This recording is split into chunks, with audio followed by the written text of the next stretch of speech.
যতদিন বাবা বেঁচে থাকেন, মেয়ে তার বাপের বাড়িতে অধিকার নিয়ে আসে এবং ঘরেও অধিকার দেখতে পারে। কেউ কিছু বললে জোর গলায় বলে দেয় যে এটা আমার বাবার বাড়ি। কিন্তু বাবা মারা যাওয়ার পর যখন সেই মেয়েটা আসে, তখন সে এত চিৎকার করে কাঁদে যে সমস্ত আত্মীয় স্বজন বুঝে যায় মেয়ে এসেছে। সেদিন মেয়েটি তার সাহস হারিয়ে ফেলে, কারণ তার বাবা আর নেই। তার সাহসও সেদিন মরে যায়। বাবার মৃত্যুর পর মেয়ে কখনো তার ভাই ভাবির ঘরে ততটা জেদ করে না যতটা জেদ বাবার সময় করত। এখন খেয়েছো, পড়েছো, ব্যাস সব শেষ। যতক্ষণ তার বাবা ছিল সবকিছু তার ছিল।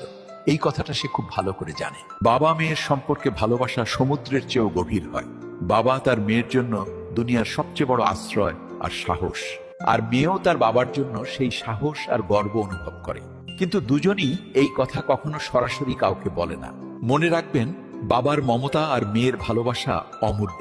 এই সম্পর্ক শব্দ দিয়ে নয়, অনুভূতি দিয়ে মাপা হয়। আপনি যদি আমার কথার সাথে একমত হন, তাহলে কমেন্টে হ্যাঁ লিখুন।